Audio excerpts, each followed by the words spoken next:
اردو کہانی میں خوش آمدید آپ کے ساتھ رہے گی اجالا احمد۔ اگر اس کو رحم نہ آتا تو میرا کیا ہوتا۔ آج کی کہانی اسی بارے میں ہے۔ جب سے ہوش سنبھالا ابا کو گھر میں نکما بیٹھے ہی دیکھا۔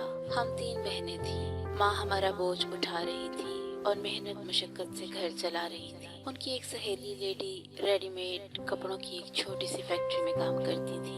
وہ ایک ہمدرد عورت تھی، شروع سے ہمارے حالات جانتی تھی، لہٰذا اس نے ہم معصوموں کے پیٹ پالنے کا انتظام اس طرح کر دیا کہ فیکٹری سے درجنوں کے حساب سے بچوں کے فراک وغیرہ ماں کو سینے کے لیے لا کر دے دی۔ اماں بہت عمدہ کڑھائی سلائی جانتی تھی۔ وہ نہ صرف یہ ڈھیر سارے کپڑے سلائی کر دیا بلکہ ان میں جو ہاتھ کا کام بھی ہوتا، مثلا بٹن ٹانکنا، ترپائی کرنا، وہ بھی کر لیتی تھی۔ اس زمانے میں یہ کام مشینوں کی بجائے ہاتھوں سے ہوتے تھے۔ فیکٹری کے مالک بھی لیلا کی بہت قدر کرتے تھے کیونکہ وہ ایک محنتی اور دیانتدار ورکر تھی۔ ایک بار لیلا اماں کو اپنے ساتھ فیکٹری لے گئی۔ فیکٹری کیا تھی؟ ایک کشادہ عمارت میں 2 بڑے بڑے ہال جن میں ترتیب سے سلائی مشینیں رکھی تھی۔ ہر مشین ایک محنت کش عورت کے حوالے سے تھی جو صبح 9 سے شام 5 بجے تک وہاں سلائی کرتی تھی۔ ماں نے یہ سیٹ اپ دیکھا تو حیران رہ گئی، سوچا کہ کتنی بیچاری غریب اور مفلس عورتوں کا رزق یہاں سے وابستہ ہے۔ لیلا نے اماں کا تعارف اپنے مالک سے کروایا تو اس نے کہا، یہ بیوی تمہاری سلائی بہت عمدہ ہوتی ہے، خاص طور پر کڑھائی میں بھی بہت صفائی ہے۔ آئندہ ہم تمہیں کڑھائی کے لیے بھی فراق دیا کریں گے کیونکہ ہم بیرون ملک جو مال بھیجواتے ہیں وہاں ہاتھ کی کڑھائی والے فراق کافی قیمت پاتے ہیں۔ والدہ نے اس پیشکش کو قبول کر لیا۔ اس طرح اب ان کو دگنی اجرت ملتی جس سے ہمارا گزارا بآسانی ہو رہا تھا۔ جب ابا کو علم ہوا کہ والدہ کی آمدنی میں اضافہ ہوا ہے، وہ ان سے بھی اپنے ذاتی خرچ کے لیے زیادہ رقم کا مطالبہ کرنے لگے۔ اماں اگر ان کے مطالبے سے کم رقم دیتی تو جھگڑا کرتے تھے، سارے گھر کا سکون خراب ہو جاتا۔ لیکن میری ماں پھر بھی ابا کی عزت کرتی اور ہم سے بھی ان کی عزت کرواتی، وہ ان سے تنگ نہیں آتی تھی۔ ایک بار لیلا نے کہا بھی کہ تم اس نکمے شخص سے علیحدگی کیوں نہیں کر لی؟ ماں نے کہا، میں اس لیے ایسا نہیں سوچتی کہ میری بچیاں جوان ہو رہی ہیں، ان کے سر پر باپ کا سایہ اور گھر میں ان کی موجودگی بہت ضروری ہے، چاہے وہ کمائیں یا نہ کمائیں۔ کم از کم میری لڑکیاں باپ کی موجودگی سے دنیا والوں کی بد نظروں سے تو محفوظ ہیں۔ ہر عورت کی اپنی سوچ ہوتی ہے۔ میری والدہ کی منظر صرف ایک بات پر اہم تھی کہ ان کی بچیوں کے لیے سگے باپ کا ہونا ضروری ہے، اس لیے ہمارے لیے فلاح ہے۔ بلکہ وہ ہم سے بھی کہتی تھی کہ اپنے باپ کی سلامتی کے لیے ہر وقت دعا کیا کرو۔ ہم ایک ایسے محلے میں رہتے تھے جہاں آوارہ اور اوباش لڑکوں کی بھیڑ لگی رہتی تھی۔ کل تم لوگوں کی بے احتیاطی سے ہماری عزت و شرافت پر حرف آ گیا تو یہ بات اچھی نہیں ہوگی۔ یہ باتیں ہم تینوں بہنوں نے گرہ میں باندھ لی کیونکہ ہوش سنبھالتے ہی والدہ کی یہی الفاظ ہمارے کانوں میں پڑتے رہے تھے۔ جب میں 16 سال کی ہو گئی، والدہ نے میرا رشتہ تلاش کرنا شروع کر دیا تھا۔ غربت کی وجہ سے ہم بہنوں نے پرائمری میں سلیم کو خیر بات کر دیا تھا۔ میں نے صبر کرنا اپنی ماں سے سیکھا۔ ماں کی تگ و دو رنگ لے آئی اور 2-4 ملنے والیوں میں سے ایک کے توسط سے میرا رشتہ آ گیا۔ والدہ چاہتی تھی کہ ایک ایسا شریف گھرانہ ہو کہ میری بچی سکھی ہو اور 2 وقت کی روٹی عزت سے کھا سکے۔ اگلے روز خالہ صاحب خاتون کے ہمراہ ایک ادھیڑ عمر عورت آئی۔ یہ لڑکے کی بھاوج تھی۔ اس نے مجھے پسند کر لیا اور رشتہ منظور کر کے چلی گئی۔ جب والد کو علم ہوا تو انہوں نے اماں سے کہا، تم بہت ہی بے وقوف عورت ہو، تم نے مفت میں رشتہ طے کر دیا۔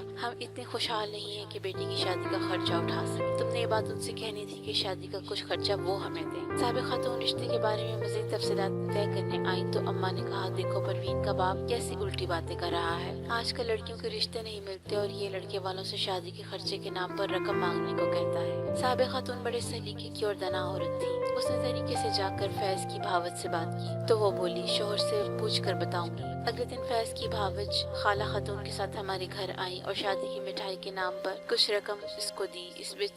امی بیچاری لینا نہ چاہتی تھی لیکن رکھ لی کیونکہ جانتی تھی کہ شوہر رشتے میں روڑے اٹکائے گا۔ والدہ نے رقم اماں جان سے لے کر جیب میں رکھ لی۔ اتنی کم رقم کیوں لی؟ کم از کم 50,000 تو کیش لیتی، 20,000 میں آج کل شادیاں ہوتی ہیں۔ ماں شوہر کی باتیں سن کر ہکا بکا رہ گئی۔ کہا، تمہیں کیا ہو گیا ہے؟ بیٹی بیانے جا رہے ہو یا فروخت کرنے؟ والد جا کر لڑکے کو دیکھ آئے، گھر میں دیکھ لیا، پھر یہ کہا کہ ویسے تو سب ٹھیک ہے لیکن رقم بہت کم لی ہے، میں یہاں شادی نہیں کروں گا۔ ان کا مطلب اماں خوب سمجھتی تھی کہ رقم ہضم کرنے کے لیے دباؤ ڈال رہے ہیں۔ ماں نے ان کی ایک بھی نہ سنی اور شادی کی تاریخ طے کر دی۔ وہ دن آ گیا جب ڈھولک کی تاب پر ودائی کے گیت گائے جا رہے تھے۔ والد تو رخصتی کے وقت تھوڑی دیر کو رسم نبھانے کے لیے آئے، باقی سارے کام امی نے ہی نپٹائے، جس میں صاحب خاتون اور لیلا خالہ نے ان کی کافی مدد کی۔ میں بیاہ کر اپنے گھر آ گئی۔ मेरा ससुराल बहुत मुख्तसर था, एक जेठ और उसकी बीवी और मेरे शौहर फैज, बस यही अफराद खाना थे और अब मेरा इजाफा हो चुका था। मेरे जेठ का नाम कासिम था, उनकी कोई औलाद नहीं थी। उन्होंने फैज को बाप बनकर पाला था क्योंकि वो बचपन में यतीम हो गए थे। वो भावज को ही माँ कहते थे और माँ का दर्जा देते थे। चंद दिनों में ही अंदाजा हो गया कि मेरे शोहर बहुत गुस्से वाले और सख्त मिजाज हैं। वो अपनी भावज की हर बात मानते थे। मेरी जेठानी बहुत तंग दिल औरत थी, इसलिए तो फैज की बीवी के रूप में एक नौकरानी दरकार थी। अभी मैं 2-3 दिन की दुल्हन ही थी कि सारे घर का बोझ मुझ पर डाल दिया गया। मुझे तो मैके से ही काम करने की आदत थी, लिहाजा खुश उसलूबी से सब काम करती रही। लेकिन ये औरत फिर भी खुश न हुई, उल्टा मुझे बातें सुनाती कि तुम्हारी माँ ने तुम्हारे हाथ सस्ते दामों में बेच दिया, अब तुम हमारे दस्त नगर हो। वैसे भी मेरा शोहर कमाता है, इस घर में मेरा राज है, खबरदार कभी जब मैके जाकर हमारी शिकायत की। फैज भी यही बात करता था कि तुम्हारे माँ बाप ने शादी के खर्चे के नाम पर रकम ली है, क्या दुनिया में ऐसा होता है? मैं उनको क्या जवाब देती, बस सब्र करके रह जाती थी। शादी को कुछ ही अरसा गुजरा कि भावज मेरी छोटी छोटी शिकायतें फैज ने बहुत सुन रखा था कि शोहर बीवियों का ख्याल रखते हैं और प्यार भरा सलूक करते हैं, लेकिन यहाँ तो मामला ही उल्टा था। मैं अजीब सोगवारी का शिकार रहने लगी, हर वक्त अफसुर्दगी तारी रहती थी। कई बार शोहर से इल्तिजा की कि मुझे मैके ले चलो, कह देते भाभी से पूछ लो। जब भाभी से पूछती तो वो कहती कि शोहर से कहो। काफी दिन यही होता रहा। एक रोज मेरे जेठ कासिम भाई ने ये बात सुन ली तो उसने कहा कि तुम इन दोनों की बातें रहने दो, तैयार हो जाओ, मैं तुमको मैके ले जाता हूँ। मैं खुश हो गई और जाने की तैयारियां करने लगी। ये बात भावज को सख्त नागवार गुजरी। उसके शोहर ने क्यों मेरी हिमायत की? वो कासिम भाई को तो कुछ न कह सकती थी, मगर दिल में मुझ पर खार रखने लगी। शादी के 4 माह बाद पहली दफा मैं मैके जा रही थी। कासिम भाई मुझे मैके पहुंचाकर वापस चले गए। मैंने अम्मा को बताया कि भाभी मुझको बड़ी अजियत देती है और फैज से मार भी पड़वाती है। उन्होंने तलकीन की कि बेटी सब्र करो, शुरू में हर घर में ऐसी बातें होती हैं, बाद में सब ठीक हो जाता है। अभी 3 दिन गुजरे थे कि फैज मुझे लेने आ गए। कहा कि भाभी को काम में तकलीफ है, घर चलो। मैंने कहा मुझे कुछ दिन यही रहने दो,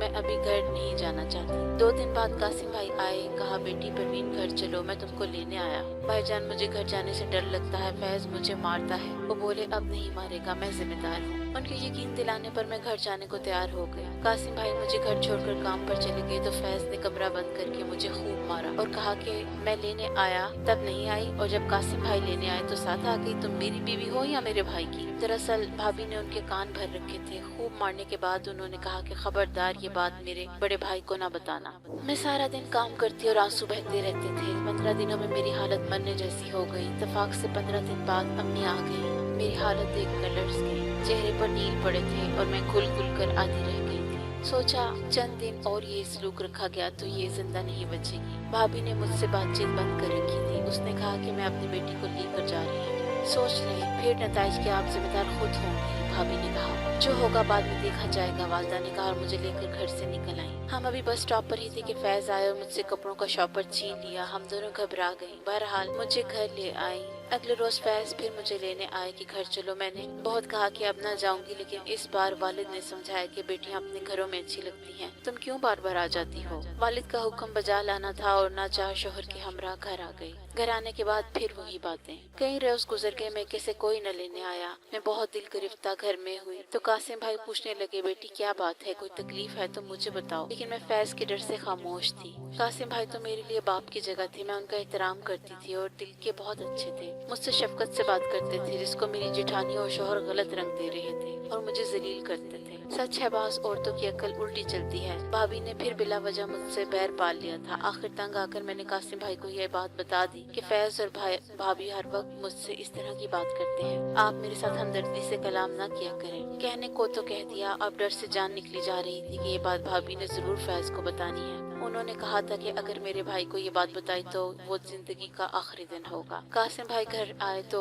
फैज भी आ गए। उन्होंने कहा फैज जरा बाहर चलो, तुमसे कोई जरूरी बात करनी है। इस पर चौंक कर फैज ने खूनख्वार नजरों से मुझे देखा और आहिस्ता से बोले तुमने अगर कोई बात भी भाई से की हुई तो याद रखना कि आज तुझे जान से मार डालूंगा। वो तो ये कहकर घर से चले गए, लेकिन खौफ से मेरे हाथ पांव ठंडे पड़ गए। इस वक्त मैं घर से निकल गई, तेज तेज पैदल लारी अड्डे की तरफ चल पड़ी। ये भी नहीं जानती थी कि शहर को कौन सी सड़क जाती है। जो लारी खड़ी थी इसी में सवार हो गई। आखिरी बस स्टॉप पर उतरी, सब मुसाफिर उतर के मैं भी उतर गई। अब किससे पूछूं ये कौन सी जगह है। एक आदमी वहाँ खड़ा मुझे देख रहा था। करीब आकर पूछा, कहाँ जाना चाहती हो। मैंने उसको घर का पता और वालिद का नाम बताया। कहने लगा, मैं उनको जानता हूँ, तुम मेरे साथ चलो। उसके साथ चली। शाम हो रही थी और मैं कमसिन बेवकूफ ये भी ना सोचा कि आदमी झूठ बोल रहा है। वो मुझे लेकर अपने घर आ गया। बोला, तुम बैठो, मैं बीवी को लेकर आता हूँ, वो मैके गई हुई है। वो रात भर ना आया। अगले दिन आया तो 2 आदमी उसके साथ थे। उसने कहा कि 50,000 देकर इसको ले जाओ, फिर तुम्हारा जो जी चाहे इसका ठिकाना कर लेना।